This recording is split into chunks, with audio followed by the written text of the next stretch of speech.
what that means is we're pretty much ready to go if you want to go. Go. Welcome to the Rebel Alliance Briefing Room podcast. We are here to podcast about anything and everything Star Wars with you. Please visit our website where you can play current and past episodes. That's https://RABR KyleJohansson.us. That's RABR.KyleJohansson.us. On the left-hand side is a navigation menu.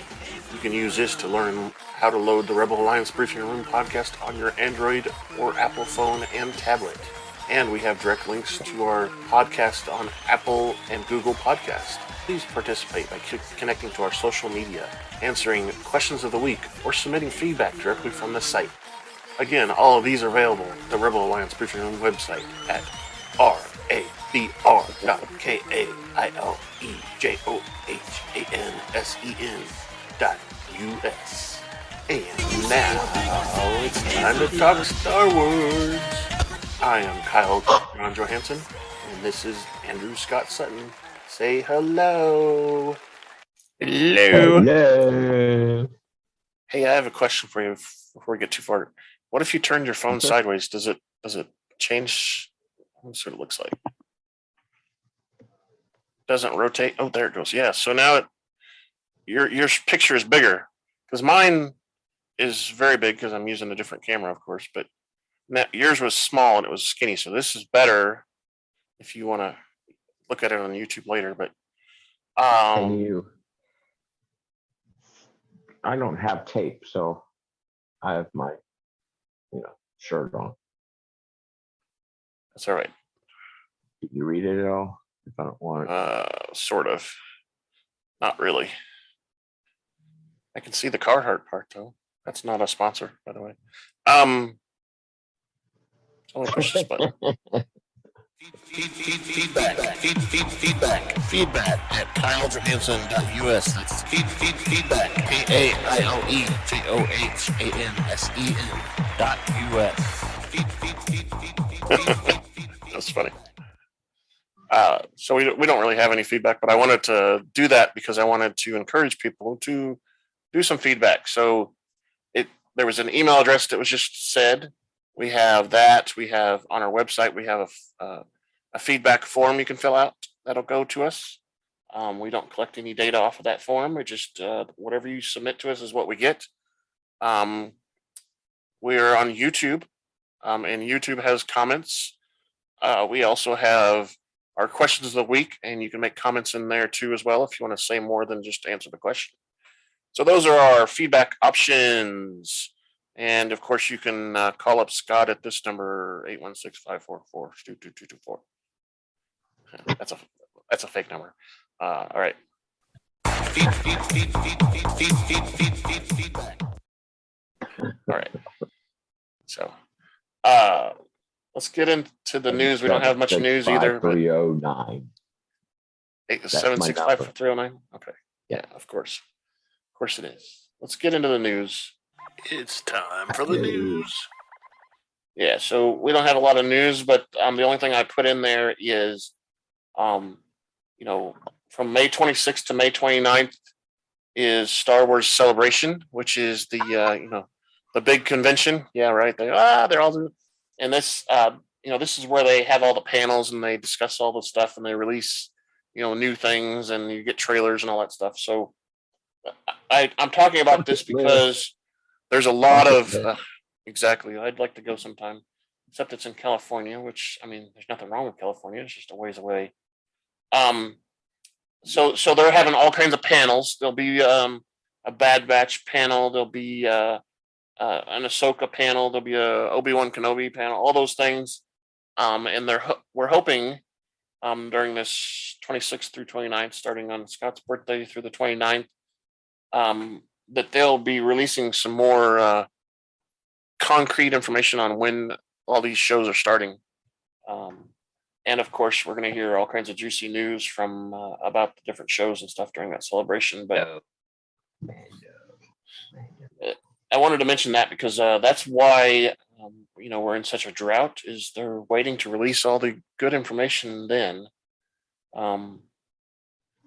Of course, like Scott was kind of referring, Celebration is like the Star Trek convention, but it's a Star Wars convention instead. Oh, you It just said happened. the evil word. Yeah, yeah. Or Comic Con, but all the geeks get together with their fake lightsabers and helmets and stuff, and have all kinds of fun. And of course, there's tons of vendors and whatever. Anyway, that's the news thing that I want to talk about. The news. Yeah. So let's do our first commercial of our new commercial sponsor. Are you planning your next trip to Tatooine? Well, come on down to Pelly's Mod and Repair Shop, where our droids will spruce up your wagon. We'll service just about anything from Starfighter Corellian Y1300 freighter to a Vespa hovering scooter. If we don't have the part, we can get it. If you qualify for our special program, we'll provide you with any part our Jawas can get. Well, that's right. Come on down to Pelly's Mod and Repair Shop, where we can store fuel and upgrade your vessel. We're located at Tatooine's Mos Eisley Spaceport, Hangar 35. There we go. All right. And of course, we wouldn't be reminiscent without doing this. Brass.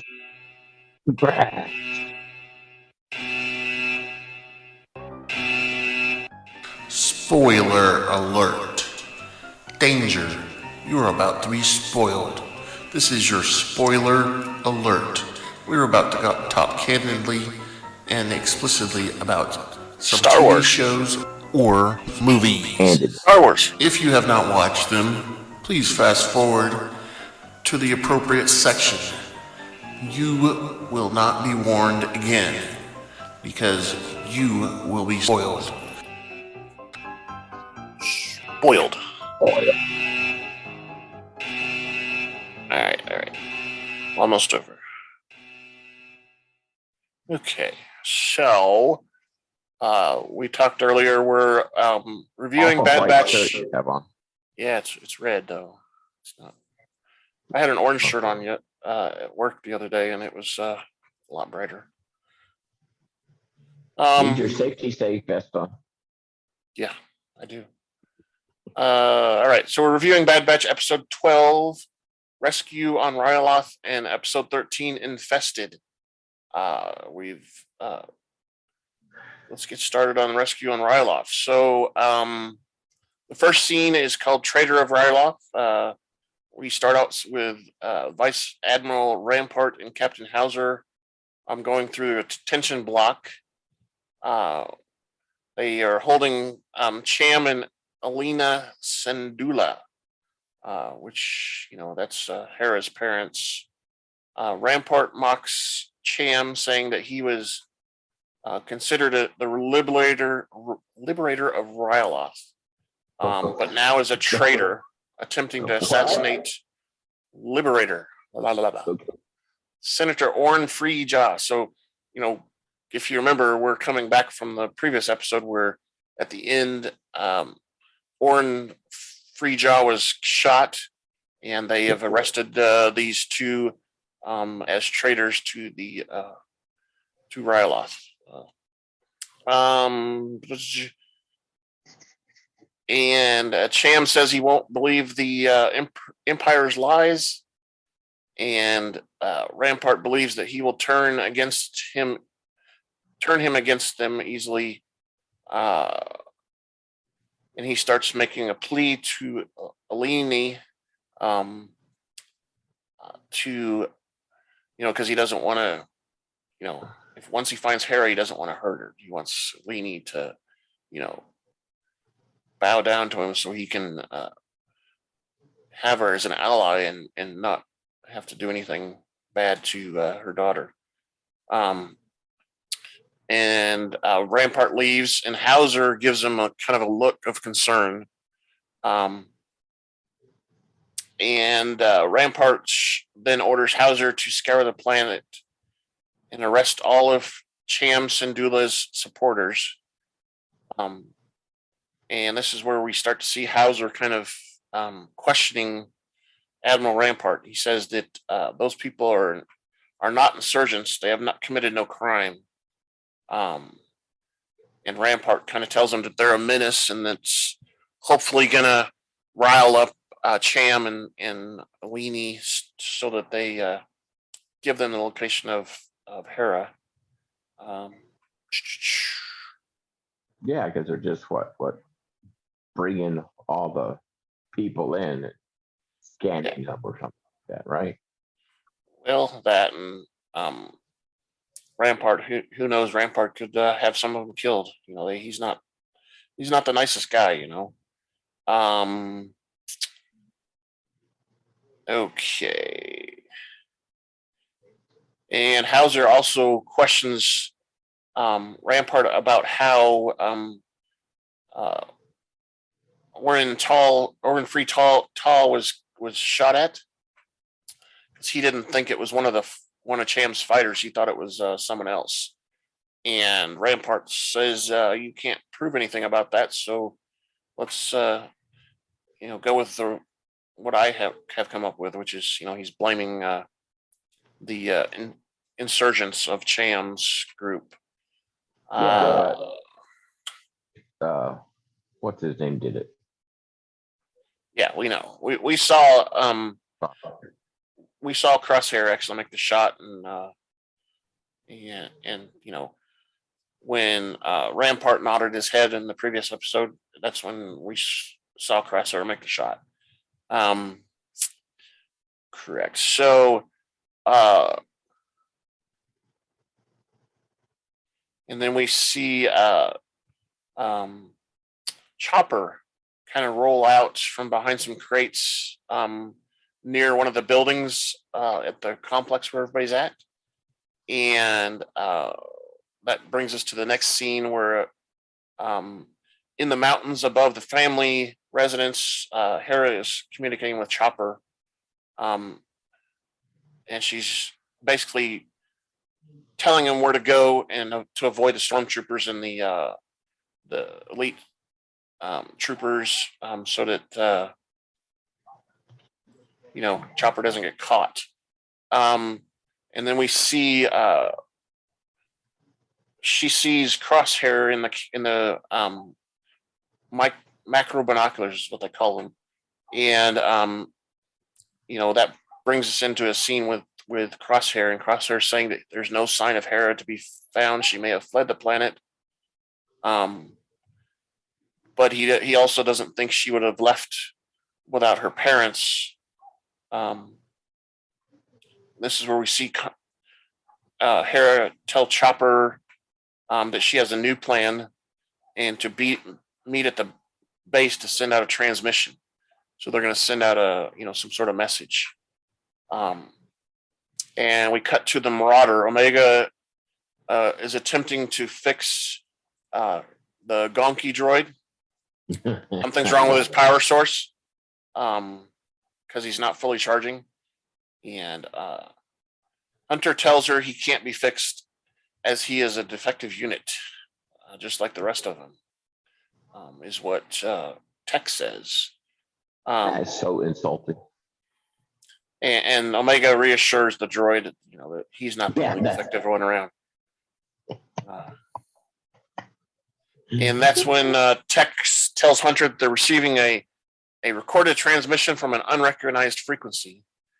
And they put it on a screen, a hologram appears, and Hera is asking Omega to come help her save her parents. They've been captured by the Empire. And she gives some coordinates, and got something on that.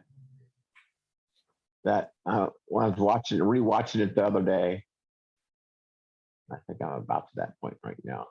Anyway, it's so flashback to New Hope. Yeah, Leia and R2. Yeah, that's kind of the same kind of scene, isn't it? I actually put those same damn words because she was kneeling and all that crap. Yeah. Yeah. It was pretty close to the same scene, and of course, and very reminiscent of New Hope.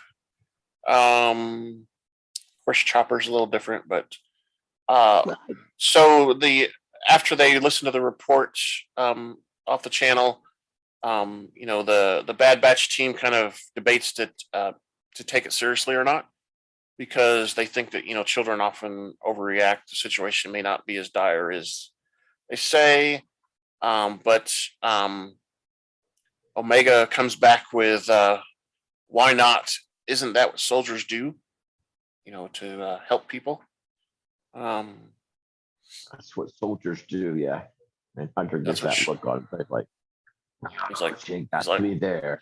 She got me there, yeah.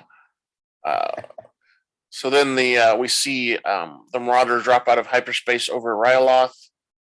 They head into a canyon area and land in a platform cave. They come out and they're greeted by Chopper, and then Hera jumps out of hiding too, after Chopper kind of checks him out, I guess. He runs down the ramp or whatever that is. It's like wah, wah, wah, wah, wah, wah. Yeah, Chopper's a little crazy.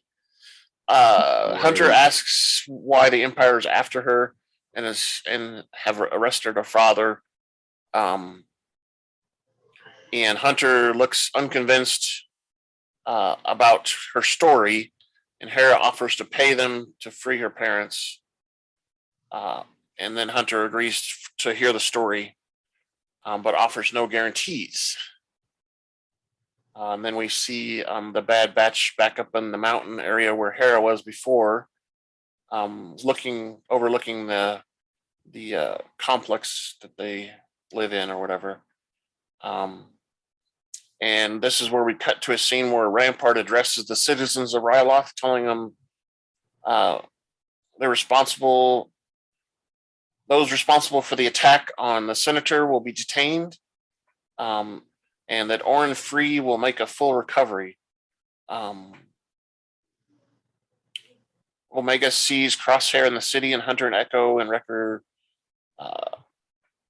step back to discuss it out of earshot of Hera and Omega. Yeah. Wrecker wants to fly in and blow things up. Of course, that's what Wrecker does.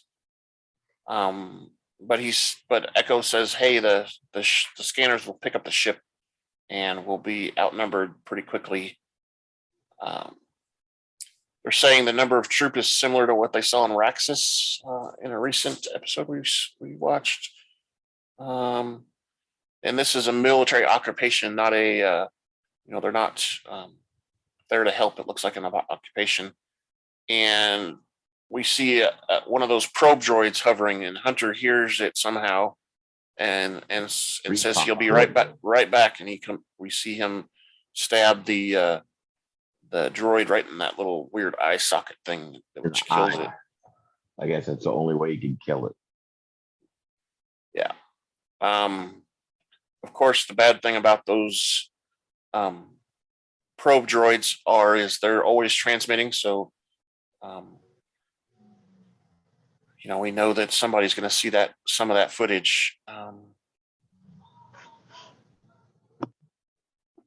And then we see they go back to the place where they landed this ship at. Hunter's telling Hera that he can't help her, especially now that the surprise element is gone with the probe droid and everything. The Empire will be expecting an attack, and they have already increased security. That's when Hera offers to pay him double. And Hunter says, well, that many credits will mean nothing if we're all dead.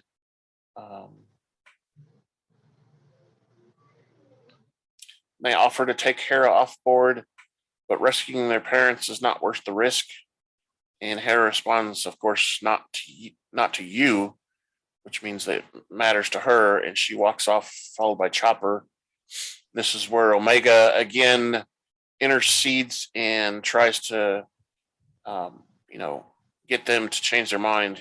She tells Hunter that being strategic means knowing your limitations, and she replies that Hera is trying to protect her family, and that Hunter would do the same for his. Which, of course, again, Hunter then realizes that she was making sense. She got me again.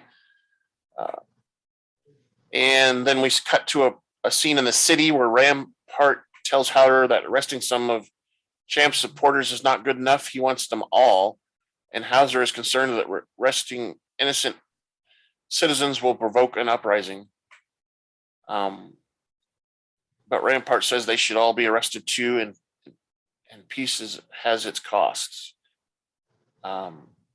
As they enter the Vice Admiral's office, Crosshair is already waiting for them. He throws a data pad on the desk and announces that Clone Force 99 was spotted near the capital. And Rampart says that he already has a battalion of troopers, but Crosshair tells him that's not enough, given what they're capable of. Rampart still doesn't believe Crosshair when he says that they're more than capable of handling just about anything that Rampart would throw at him.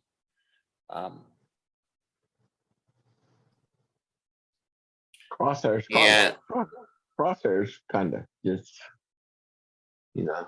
he's getting there where he's just possessed and self-determined too. Yeah, he's getting a little, maybe obsessed with him, I guess is what a better word, maybe. And we hear Rampart says that he'll assign someone who can take care of him since Crosshair can't seem to do it. And we get Crosshair giving a Howzer a little look too.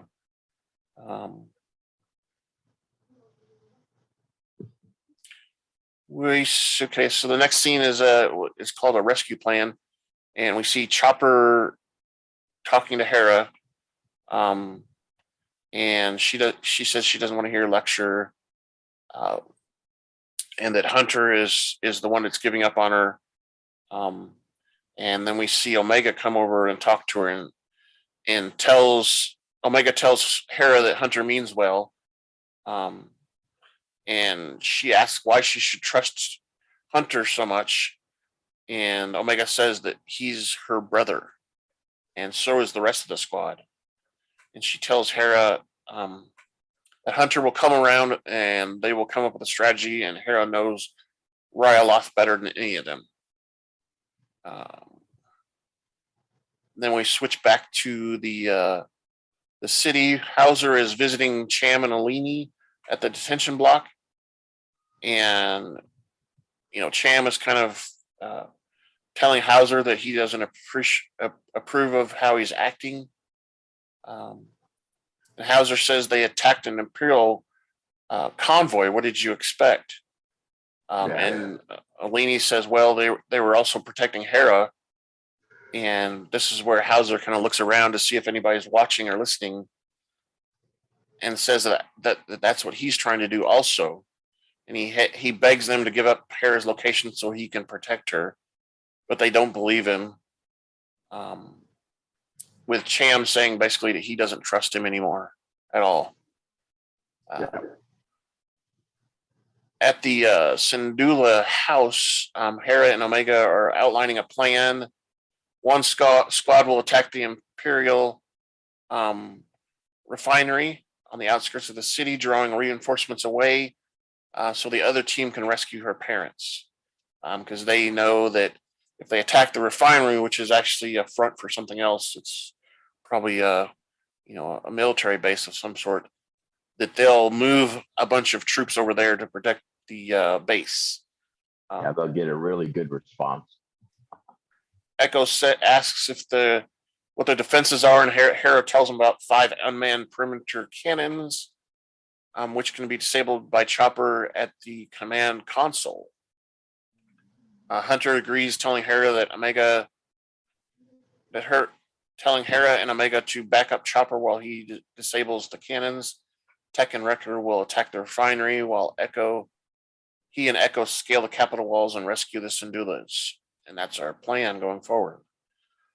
And we start off focusing on Omega and Hera talking to Chopper about, so he can avoid the different patrols of troopers.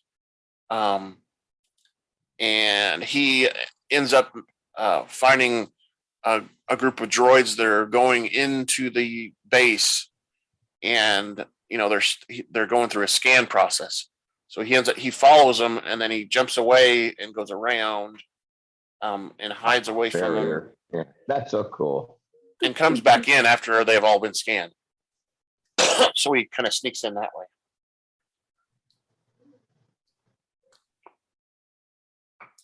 All right, and droids breaks in away. Command. He electrocutes an Imperial astromech droid at the console and tries to access the network. However, Chopper cannot find the access to the cannons, and the droid is soon cornered by 2 clone troopers. Of course, Hera wants to help Chopper. And Omega says they will, but first they need to take the console offline. When Hera asks how to do that, Omega points at one of the Imperial Rogue class transport shuttles and reminds Hera that she wants to be a pilot. And Omega leads the way. Yeah, that's a weird ship.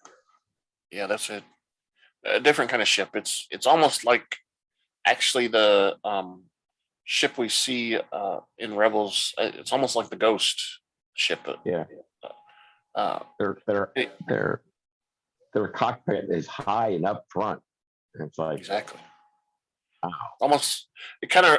I thought when they first were getting in there, we're getting into like one of those walkers or whatever because it was so high up, like you said. But anyway, and Hunter and Echo are scaling the capital wall. They take out a few sentries.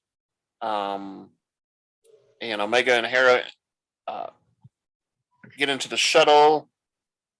Tech asks Omega if Chopper has disabled the cannons, and Omega replies that she and Hera are working on it and warns them not to shoot down their shuttle. Hera fires up the shuttle and struggles to control the ship, kind of going back and forth, zigzagging. Chopper electrocutes the two troopers, which is kind of funny. Yeah, Chopper's always doing that kind of thing. It's pretty funny. And then Hera uses the shuttle to shoot out the command console, which explodes and triggers a bunch of explosions. And we see Chopper fire up his thrusters so he can get on board the shuttle that they're on. They fly away, and Tech inquires about the explosions at the refinery, and Omega confirms that they have taken the weapons down, and the Marauder descends on the undefended refinery. While Tech flies the shuttle, Wrecker uses the Marauder weapon systems to take out the gun emplacements, and clone troopers are calling for reinforcements, just as planned. The blinky light on what's his name's desk. Blinky. Yeah. Captain Howzer tells Rampart that the refinery is under attack, and he offers Rampart a deal, but Rampart insists on handling the attack and orders himself, and he wants Howzer to guard the capital. Meanwhile, Hunter and Echo stun the sentries guarding the Syndullas cell, and free Chan and Leany and Gobi, the brother, right? Brother of Alina, I think is good. He's surprised to see the Bad Batch again. He's like, "Oh, you're the guys that sold the weapons to me a couple episodes ago." Yeah. And Gobi says he didn't hire him. And Hunter replies that Hera hired them, and Cham's like, "What?" What? Cham asks if Hera is safe, and he said he kind of indicates that she is. Well, Yeah, kind of. Flying the ship. Yeah, she's flying this shuttle around. Tech tells her that her dangerous and uncontrolled maneuvers is confusing both him and the Imperial troopers. And I guess that's kind of his way of joking about her bad flying. At the Capitol, Crosshair accompanies several clone troopers and an elite squad heading towards the refinery. And Crosshair tells his troops to stop because he's realized that Clone Forces 99 is making a distraction. And he orders them to come back and that they're going to come out this particular door of the Capitol building. Because it's their only way out. It's their only way out, right? Well, at least that's what we think, or he thinks, right? But yeah, but I thought the his troops got on the ships and the ships left, and he went. And all the other ones did it. Him and some of the troops stayed behind, right? Because that's who follows around the entrance exit. They're coming out, and we see how Howzers. Yeah, and we see Howzer watching Crosshair from the balcony above, and he walks back inside the complex, and we see Hunter and Echo escorting the Syndullas down the corridors. Crosshair's troops form up outside again and get ready because Crosshair says they're coming out any minute. Hunter and Echo come down the entrance to the doorway, and Howzer is there to warn them that they're walking into a trap. He removes his helmet and tells them that there's a squad waiting outside. And Gobi doesn't really trust Howzer still. Howzer insists that he's on their side, and what the Empire is doing is wrong. And he says he'll face the troops outside because he wants to convince them of the same.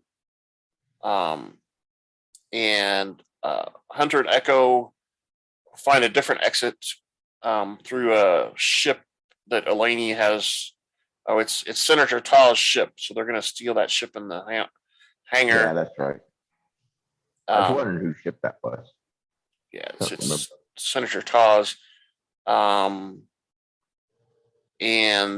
as they leave, Cham puts his hand on Howzer's shoulder and reassures him that Howzer will fight again for Ryloth. And he vows to return. Alli invites Howzer to come along, but he says that the Empire will know he's defected, and they don't need the Empire looking for them and Howzer at the same time. And he goes out and tells he tells the free Ryloth fighters, Hunter and Echo, leave on the ship, different direction, and Howzer is prepared for the Imperials outside. And later, Hunter updates Tech on their escape plan, and Tech is relieved since they are being pursued by multiple vessels. Crosshair is outside, ready to move in, stays in position since insists they're on their way out, and then Howzer comes out the door by himself and starts to speak to the clone troopers and tells them, "Hey, listen to me. I'm your brother. You are doing the wrong thing, and if you agree with me, throw your weapons down." They have been sworn to protect the citizens of Ryloth from the separatists, and that has succeeded. And what they're doing now with the Empire is wrong. And we see several of them throw down their blasters. And and we see Crosshair looking from above in a balcony. And he orders one of the he orders one of the troops to arrest them all. And we see the ship fly off in the background, and Crosshair tries to shoot it down with his sniper rifle. And he also recognizes the Marauder that Hunter and them are in, and realizes that he's been swindled, he's been tricked again. And this is where we see Captain Howzer and all of them are arrested and handcuffed, and they're led away. And we come back to Ord Mantell with the Bad Batch, and it lands in a hangar, and Cham Syndullas and his free Ryloth fighters and Alli pay a visit.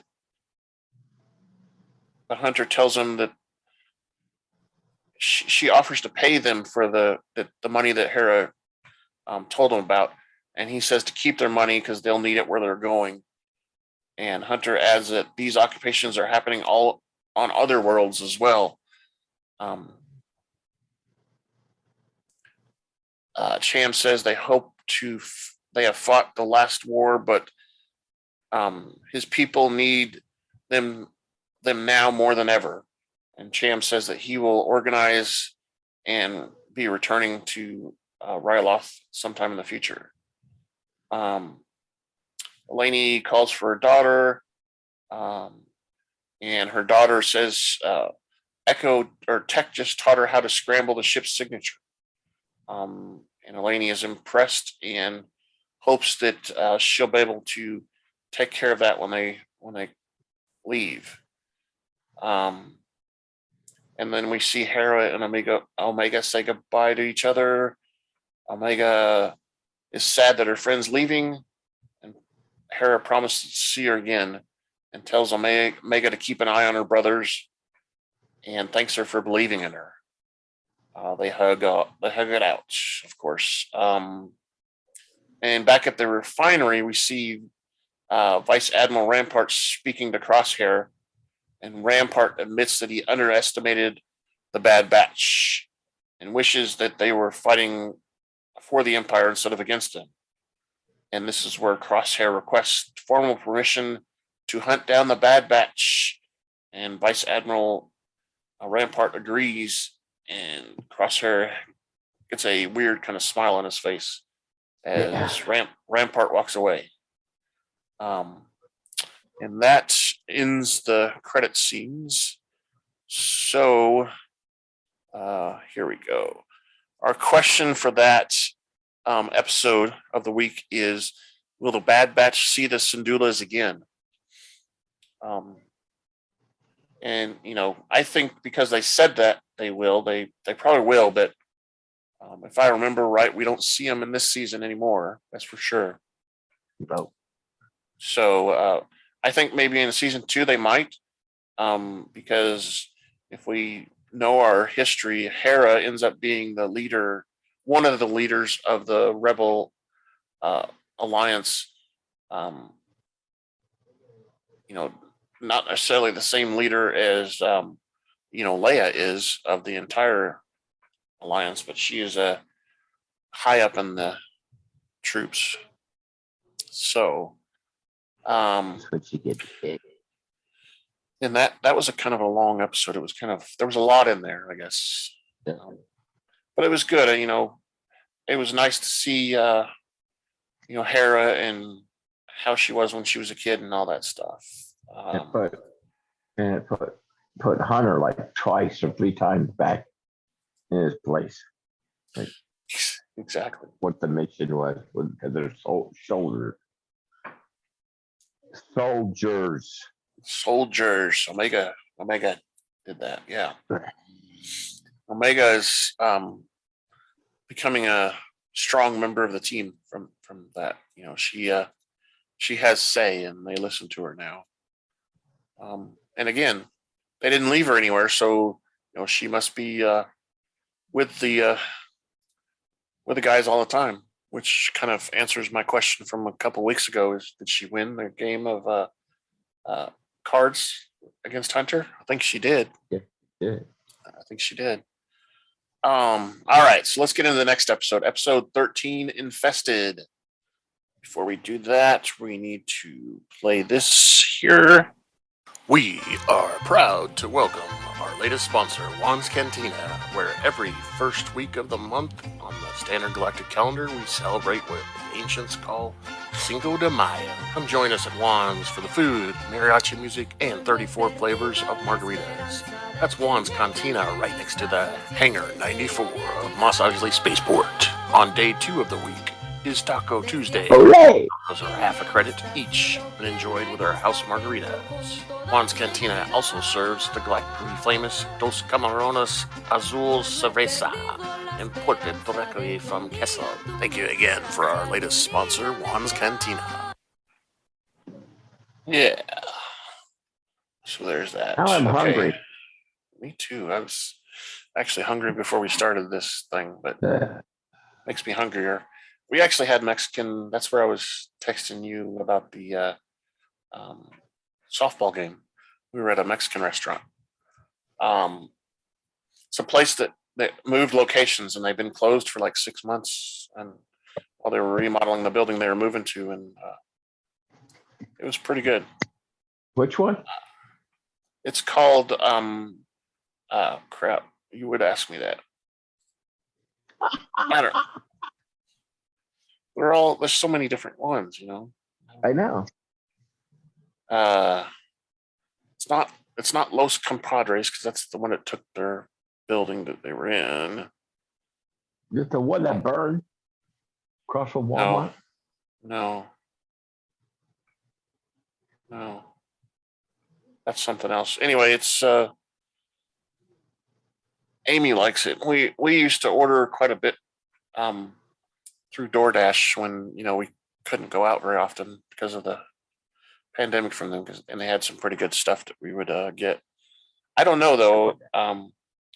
Honestly, I think I like the Los Camaraderies or whatever they are that took over their old space, because I think they've got better stuff, but that's a different story. I'm making you hungrier, so I don't want to do that. So episode 13, Infested. The first scene is called the Gangster, and we see the Marauder ascend on Ord Mantell, and they land, complaining about the mission, of course, and how Echo wants them to pay well for this mission. And this is where we hear that Sid failed to mention the drop zone was swarming with Gundarks, which I don't know what those are, and there's no link or anything in the Wikipedia to them. Hold on a second, maybe I can find it real quick. You talking about who took over the bar? Who took over the bar? No, this is the mission that they just got back from, and there's Gundarks are some sort of weird animal thing that have 2 sets of arms, so they got 4 arms and 2 legs. Gundarks are vicious carnivorous desert animals from the planet of Vancor, renowned for their power and ferocity. Oh, is that? That's what God, Boba Fett choked out. No, not quite. That was a pretty big thing. These are kind of like I don't know, maybe 5 feet tall. That thing that he choked out was huge, wasn't it? Yeah.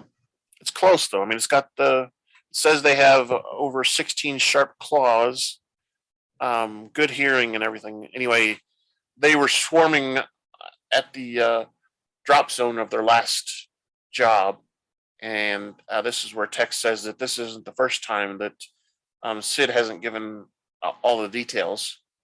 Yeah. And they're walking through the city and notice again that there's all kinds of armored figures with some weird helmets on.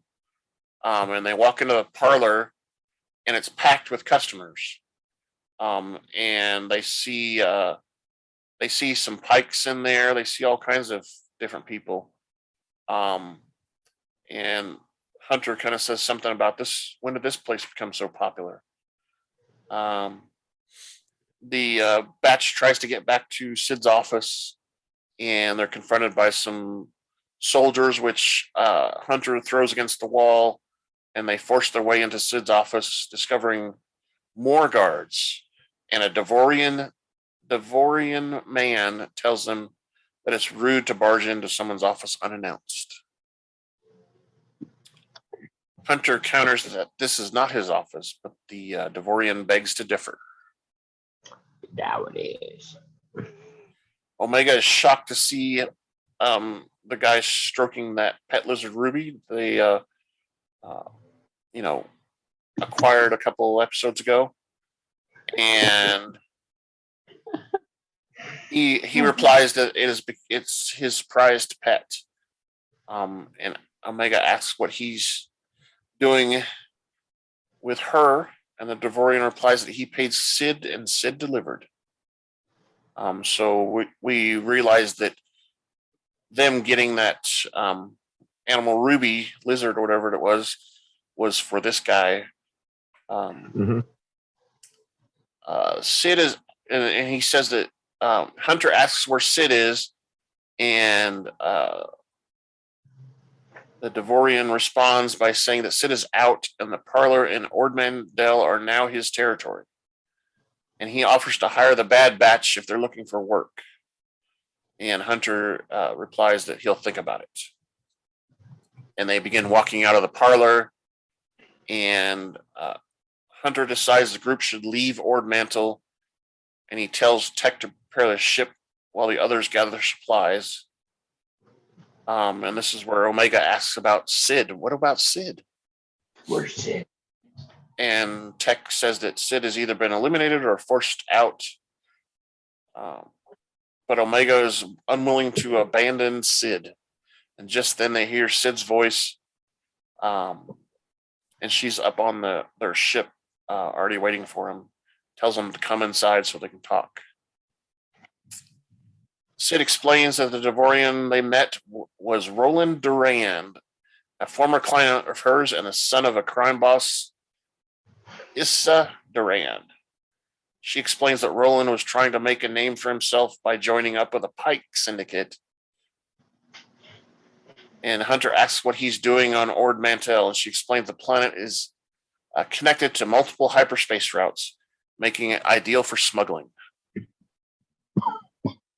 Since her parlor was right in the middle of the action, Roland saw the value and took it. Sid vows to get back her parlor, telling the batch that they are in this together because she is good at keeping secrets. She kind of blackmails him again with the secrets thing. Yeah. Tech realizes she's trying to blackmail him, of course. And Sid agrees that she is. Omega appeals to the altruistic side of the troopers and points out that Sid has helped them before and when they needed help, and it's their turn to help her back. And Sid is, of course, supportive, and Hunter accepts Omega's reasoning again. So same thing we saw in the last episode. Omega is changing their minds again. It seems to be that it seems a little bit of that in every episode. Yeah, that's what it seems like too. So, like she did in that one where she is winning all the games by strategy. She's a super strategist. Yeah, exactly. She's showing her strategy more and more now. And later on, Sid tells Hunter, the Bad Batch, that her sources tell her a buyer is meeting Roland tonight to acquire a shipment of spice that he's storing in her old back office. And Tech realizes that they want to disrupt the supply chain by stealing the shipment and sabotaging the deal. Sid agrees to that, and that's what the plan is. She explains that Roland will then be unable to pay, and they'll make him their problem, which means that they'll take care of the problem for them. Sid leads them to a manhole cover, which leads to Ord Mantle's old mining tunnels. And they get on these rail carts underneath the city. And she says that they need to use these to sneak into her parlor. And she tells them they need to be very quiet, so they're not going to use the engines. They're going to use the hand cranks to transport the spice out of her parlor. Blah blah blah. Motors. But does she tell him why originally? No, she doesn't. She doesn't. She doesn't tell him. She just says they're too loud, and this is a stealth mission.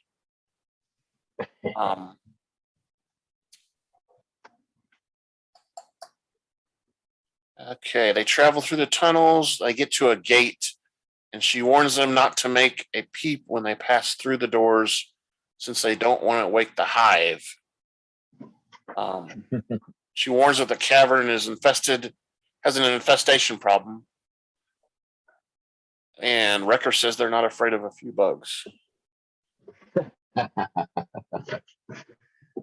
of course, Sid says they won't be a problem as long as he keeps his trap shut.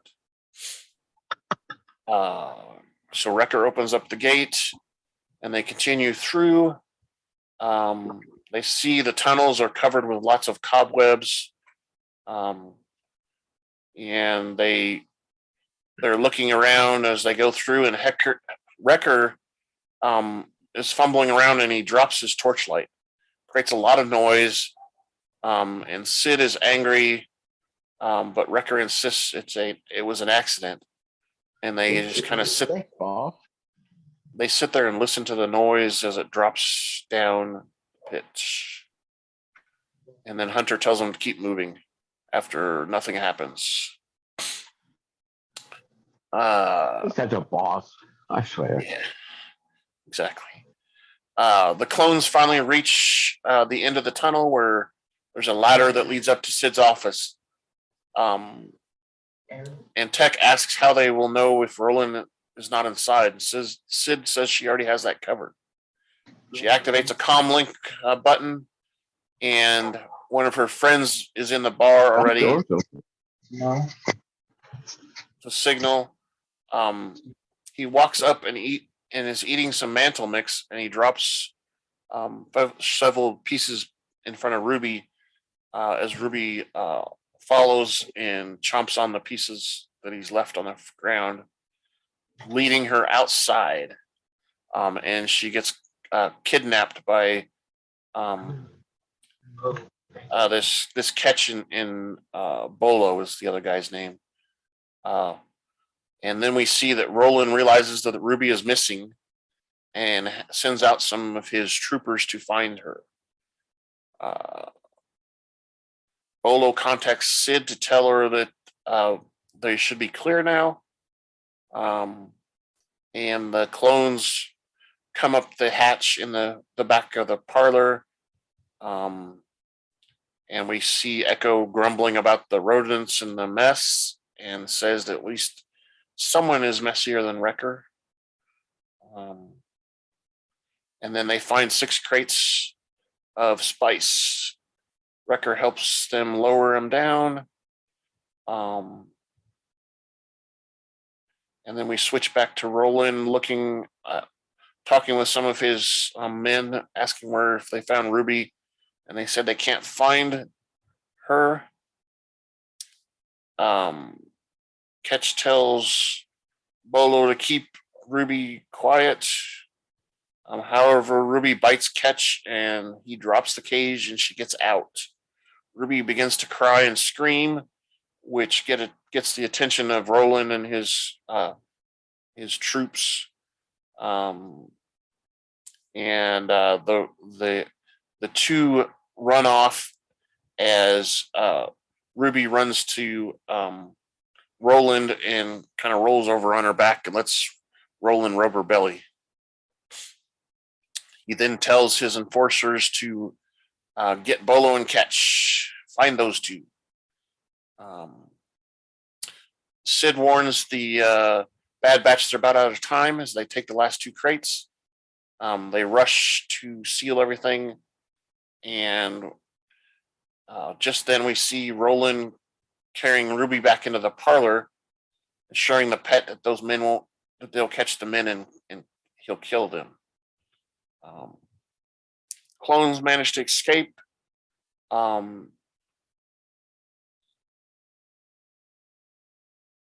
And Roland comes into the storeroom and sees that the doors open and finds that all the spice has been stolen and finds the trap door. They open up the trap door and see that someone's going through the tunnel.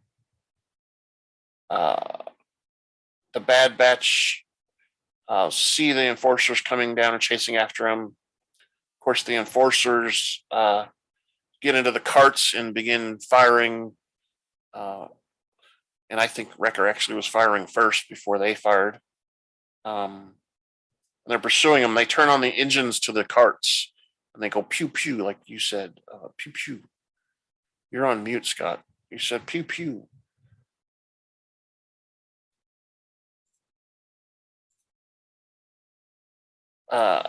Sid says their actions are going to awaken the hive. So she says to be quiet. And they travel deeper and deeper, and Sid hears the hive making noises, and she doesn't like the sound of it, because with all the blasting and the banging in together and the guys falling overboard, they've made a lot of noise, and they see a swarm of the winged Erling ascend up the tunnel, prompting Sid to tell the Bad Batch to power up the carts so they can get out of there quicker. The swarm overwhelms the rest of Roland's enforcers, tearing into their flesh and chewing them up. The Bad Batch uses their blasters, knocking the cart off they took the cart off the rail. Yeah, they knocked the cart off the rail too. The Bad Batch is shooting their blasters at them to try to get rid of them, and they realize that they don't like the light, so they're using also their flashlights to keep the winged predators away from them. And it ends up that the winged things are pulling stuff out of the carts too, so they end up pulling all the spice out, and goes down the hole. Goes down the hole a little bit, and that kind of distracts the winged things with enough time for them to get out of the tunnel. You see Wrecker sealing the tunnel, and he cuts one of them in half or something like that with the door. You can see the ooze. You can see the ooze and stuff. And I just wonder if that ooze, their blood is acid, like could be. Sorry, thanks. Omega kind of tells them that it's okay. They got rid of the spice, which it was part of the mission. And we see later on, Roland has. What's her name? She wanted to sell the spice. Yeah, I think she probably did too. She probably wanted to make money off of it. Because she had a side deal with the Pykes. Maybe. She didn't say that though. Maybe.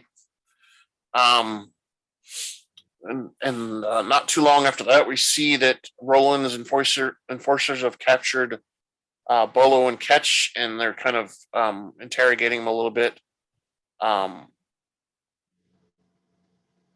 And he's upset with them for kidnapping Ruby.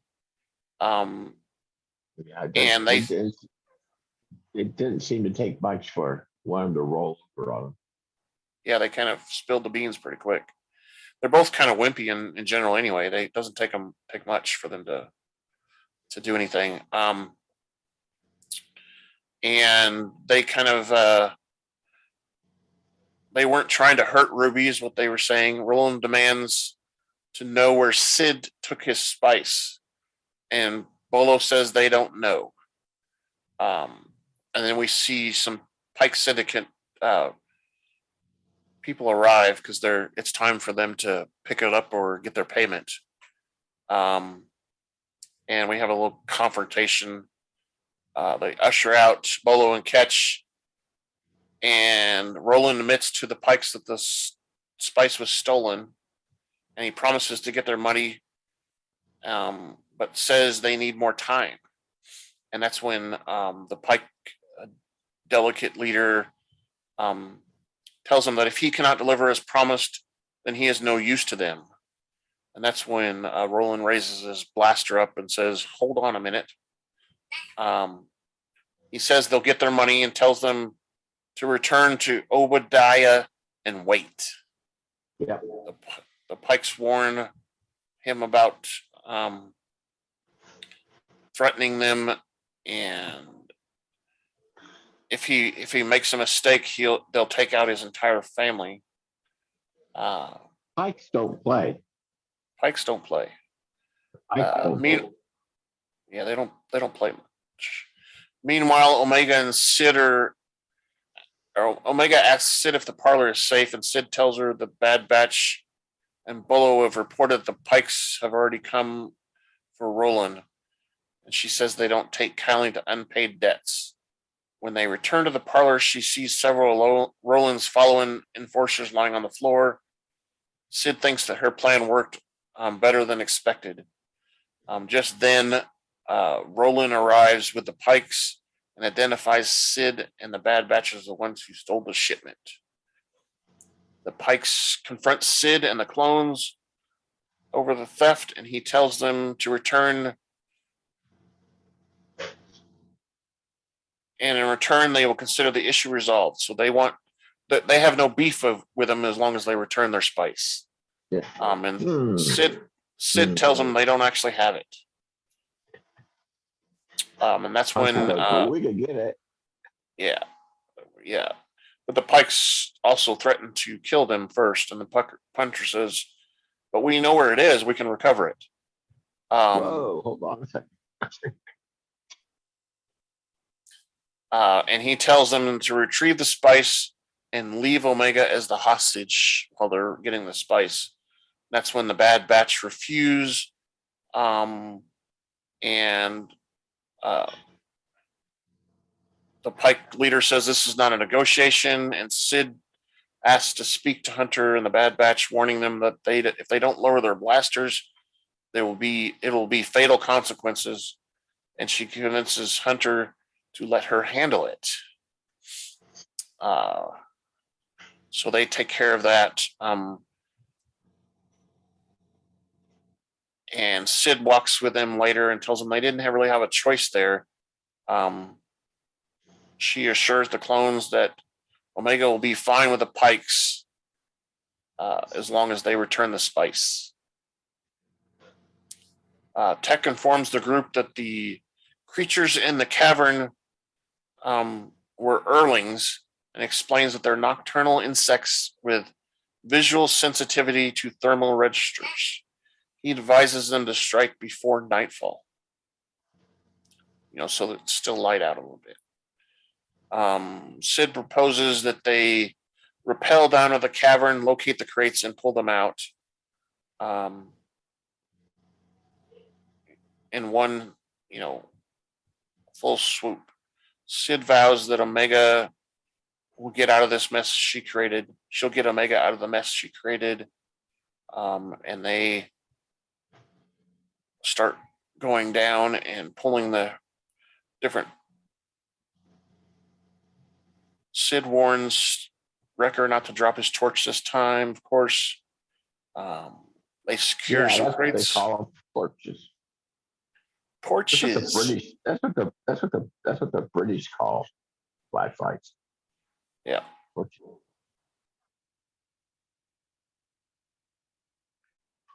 Because I watch a bunch of British shows. Exactly.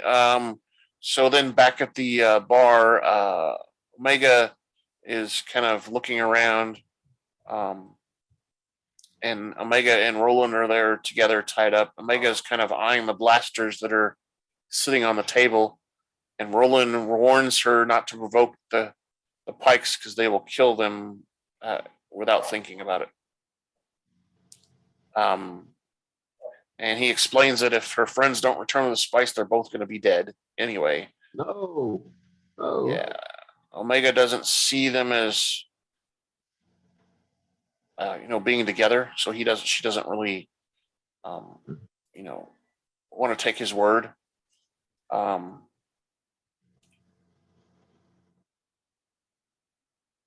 and she points out about him stealing the bar from Sid.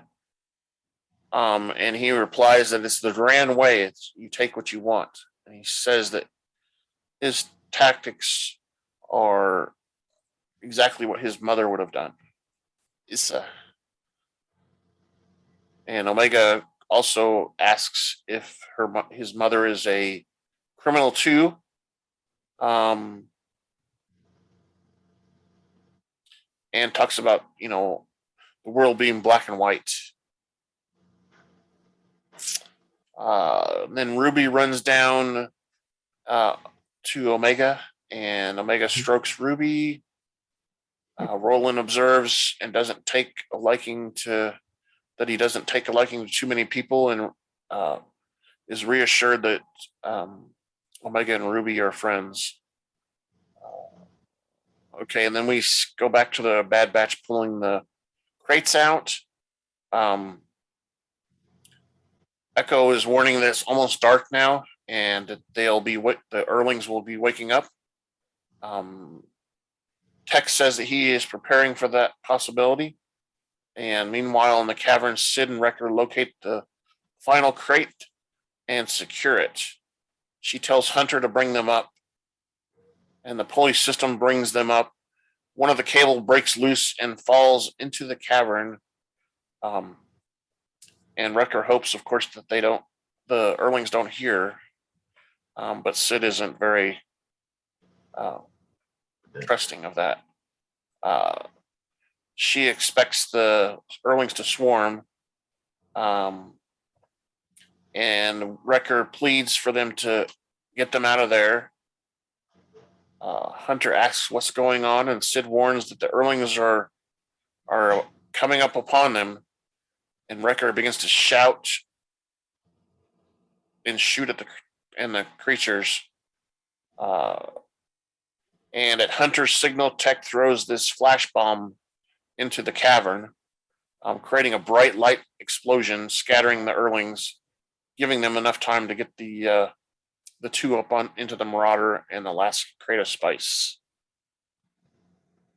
Sid reassures Wrecker that wasn't too bad, was it? Wrecker's like, because we also know that Wrecker doesn't like heights too, so he was kind of recovering from that. Later, the Bad Batch deliver the spice to the Pike Syndicate, and the Pike leader considers the matter between them and the Bad Batch and Sid resolved. He releases Omega and Ruby back to her friends. However, the leader says he isn't finished with Roland yet, and one of his subordinates forces Roland basically his head onto a crate. And Omega begins to plead for Roland's life, saying that the criminal made a mistake. Sid agrees and warns the leader that killing Roland will provoke a gang war with his mother, Issa Duran, and she urges them not to make the deal go bad and to walk away. The Pike leader, of course, doesn't really accept that bad deals. But instead of killing Roland, he cuts off one of his horns, showing mercy. He warns Roland that their business is finished and to not cross paths with the Pikes again, or he'll regret it. And then Omega is consoling Roland And Roland replies, it's a small price to pay for what he's done. Yeah. Omega lets him keep Ruby, so she returns Ruby back to Roland. Out of gratitude, Sid offers to treat the bad batch, and she says the first round's on her, so they're getting drinks. And Wrecker also replies that Sid owes him more than that, more than a drink. Of course, Sid says, "Don't push your luck." And then Hunter and Omega are talking, and Hunter says, "Why did you stick up for Roland for everything that he did?" Omega admits that if Ruby likes Roland, then he can't be all that bad. And Hunter and Omega walk away to join Sid and the others in the bar. And that's when we see the credits again for this episode. And that gives me the question again. I think Roland was just a spoiled brat. A little bit. I mean, he's got a rich mom kind of thing going there. He wanted to try his own thing. Exactly. He wanted to get out on his own and do his,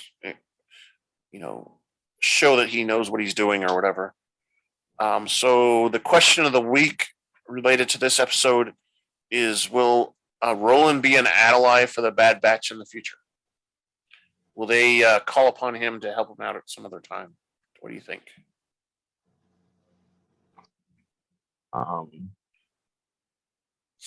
They might. I mean, they always can use help. If he has the connections they need, they'll use him. Yeah, I think so too. I think possible. I mean, I don't know. We probably never see Roland again, but I think since they're kind of friends, I think that they may. I think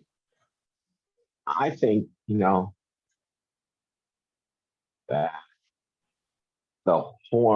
the chopping of the horn was more hurtful because there's probably a status or shows how old you are, or something like that. Yeah, could be like that. Kind of like in some Jewish religions, like the more beard you have, the more respected you are. Kind of the same thing. Yeah. So, and that's the two episodes. It is a crime. So. Right. Exactly. And that's the episode. So that's kind of everything we've got there. Do you have any other thoughts or anything? At that time, if they're a crime family, would they be competitors or contributors to FET? The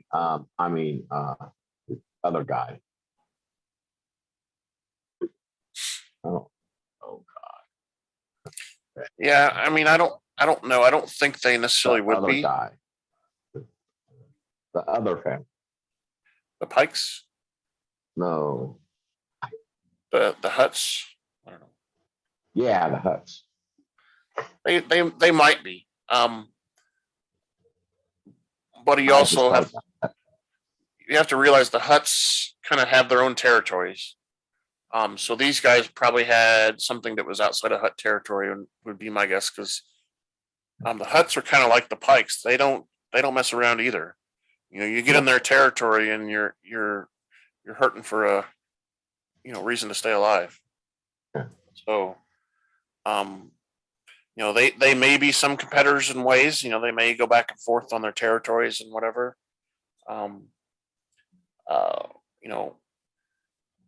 This Issa Durand is a pretty big crime lord from what I understand. She runs a huge gang across many worlds. Yeah, let's see. Issa I thought Durand so too. says here, whoops, stupid advertisements. Okay.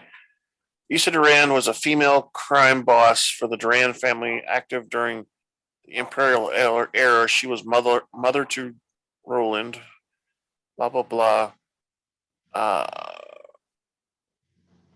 And that's all it really says. It doesn't say much about her. And the Durand family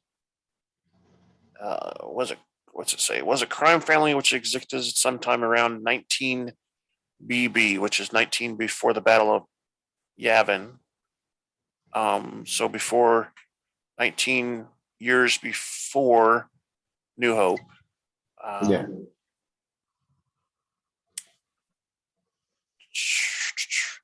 They, and all it really says here is they live by the philosophy of you take what you want. But there's Okay. not much information about how much Yeah. they had or where they were and stuff like that. So Take anyway, what you want. That's a good philosophy. if you're a crime lord, I guess. All right. So the next episode we're going to review, we're only going to do one episode, and that's going to be a War Mantle. And we'll probably take some time on this one too, because War Mantle is supposed to be one of the best episodes out of that season, except for the last two that are after that. The last two are really good too. So we're going to do War Mantle, and then the last two after that are on Camino. The last one in the last scene in the last one, it's just like, really? To give us as much feedback as they can. We have an email called feedback@kylesjohansson.us. You can go to our website, and you'll hear the website address here in just a little bit. You can go to our website and fill out a form that you can submit feedback to us. You can go to our YouTube channel and comment on our YouTube videos. We have the ability to comment on our questions of the week also, so you can say more than just yes or no. You can make some comments. We would really appreciate your feedback so that we have some interaction between our audience, and maybe, tell us that we suck. I don't know. Tell us something at least, right, Scott? Yeah. Good, bad. I retreat. Let's Come hit this on, thing. folks. Give us some feedback. Yeah, feedback. All right. So are we? Or I will start singing. Oh, you start singing. Oh, So dog. So you're not singing is going to encourage them to give feedback. Yeah. Okay. Well, that'll probably work. That'll probably work. Yeah. As Ron White would say. Wrap it up. Send it away. Put a bow. Thank you for listening to the Rebel Alliance Briefing Room podcast. Please visit our website where you can play current and past episodes. That's https://RABR KyleJohansson.us. That's RABR KyleJohansson.us. On the left-hand side is a navigation menu. You can use this to learn how to load the Rebel Alliance Briefing Room podcast on your Android or Apple phone and tablet. And we have direct links to our podcast on Apple and Google Podcast. Please participate by connecting to our social media, answering questions of the week, or submitting feedback directly from the site. Again, all of these are available at the Rebel Alliance Briefing Room website at RABR.KyleJohansson.us. This podcast in no way is approved, sponsored, or owned by Lucasfilms Ltd., Disney, Disney Plus, or any of its subsidiaries. All opinions are solely owned by Kyle and or Scott, and in no way express the views or opinions of their past or present employers. Views and opinions are not supported or restricted by Lucasfilms, Ltd., Disney, Disney Plus, or any of its subsidiaries. Any rebroadcast, reproduction, or other use of this podcast and its affiliate sites without consent of Super Duper Podcast Network and its host is prohibited. Prohibited. I am Kyle John Johansson, and this is Andrew Scott Sutton. Say goodbye now. Bye now. Yo. Bye-bye. Yo. Yo. All right. So let's turn off the recording.